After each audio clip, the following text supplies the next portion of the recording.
السلام عليكم، كيف دايرين؟ لاباس عليكم؟ نتمنى تكونوا بخير وعلى خير. ومرحبا بكم مره اخرى لفيديو جديد. وصفه اليوم غادي تكون هي المخمار اللي كيكون خاوي ومهوي من الوسط. غادي نحضروه غير بالفينو، ما غاديش نستعملوا فيه كاع الفورص اولا الدقيق الابيض. كتجي وصفه اللي ناجحه وكيجي خاوي بهذا الشكل اللي كتشوفوه في الفيديو. والعجينه ديالو حتى هي كيفاش انها تصدق لكم فقط غير بالفينو، لانه بزاف البنات ما تصدقش لهم بهذه الطريقه هذه. على بركه الله نبداو في طريقه التحضير. فكيف قلت لكم غادي نستعمل غير الدقيق ديال الفينو اللي هو اعتقد سميتو دقيق القمح الصلب. فتقريبا غادي ندير واحد الكيلو بحال هكا. غادي ندير شويه ديال السكر سنيده.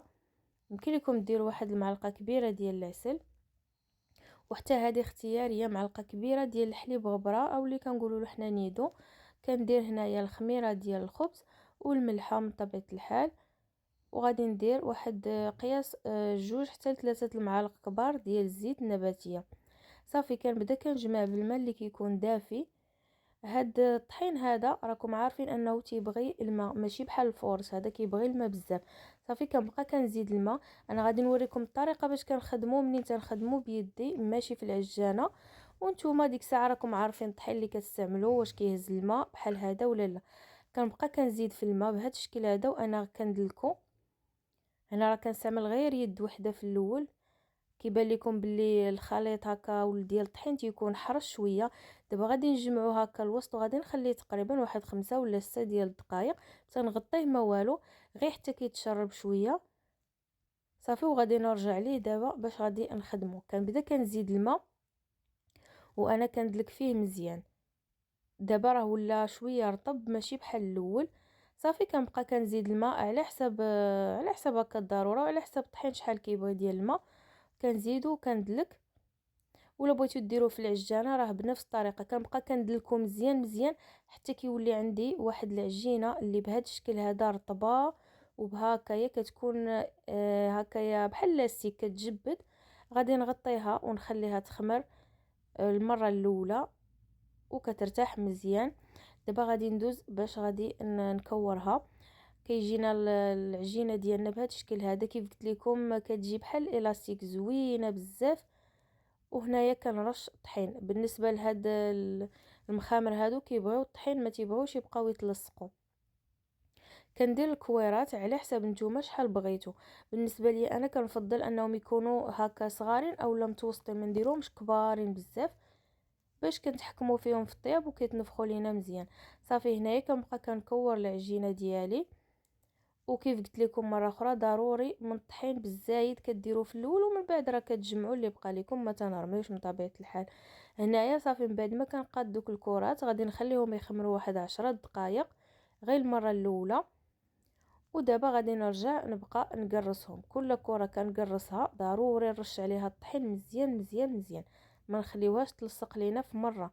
وهنا غادي نوريكم تقريبا السمك قداش يكون بهكايا تقريبا، لا اقل ولا اكثر. صافي كنكمل هنايا تنقرص دوك الكرات اللي عندي كاملين ومن طبيعه الحال بالمساعده ديال الطحين.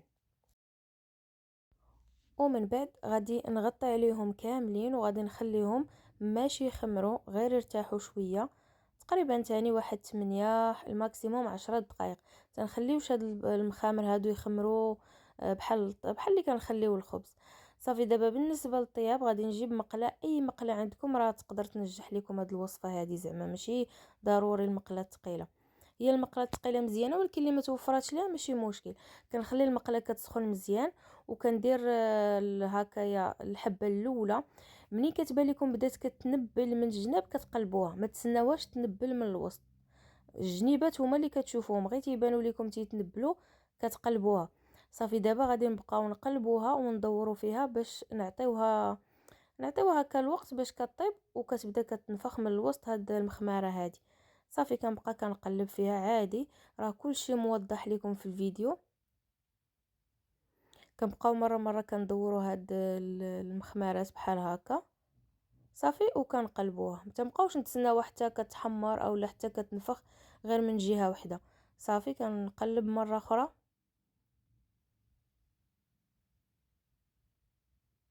وراها كتبان لكم باللي راه كتبدا كتنفخ. بالنسبه لديك المعلقه اللي تكونوا تقلبوا بها ديال الخشب، فردوا البال انكم تقيسوا المخماره من الجنب، الا تقبات راه ما غاديش تنفخ ليكم. الا تقبوا من الجنب ما كيتنفخوش هاد المخمارات هادو، خصنا ضروري نردوا معاهم البال. صافي بهذا الشكل هذا كنبقى كندور فيها حتى كتنفخ هكا وكتهوى مزيان من الداخل. ودابا صافي تاني غادي نرجع نبقى نقلب فيها باش ما كتحركش ليا غير من جهه واحده. بالنسبه لهذا المخمار هذا راه كنستعملوه في بزاف ديال الحاجات، كنعمروه. تقدروا تعمروا به مثلا الوصفه ديال المعقوده اللي تقاسمت معاكم، راه كتجي فيه حتى هي زوينه وكتجي بنينه. نقدروا نعمروه بالشاورما، بالدجاج، بالكفته، باي حاجه عندكم. كيف كيمكن لينا هكا نوجدوا ناكلوا به شي حاجه بالخصوص في رمضان. صافي هنايا كنبقى كنحرك فيها كيف قلت لكم حتى كطيب وكتحمر على حسب الرغبه ديالكم. صافي كنحيدوها كنحطوها على جنب وكنكمل الطياب ديال الاخرين.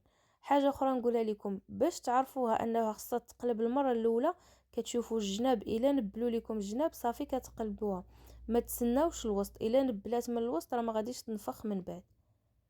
وبالخصوص ان هاد العجينه هادي كتجي خفيفه بزاف وزوينه ومدلوكه مزيان، فداكشي علاش كيولوا عندنا دوك كتنبل بزاف من الجناب.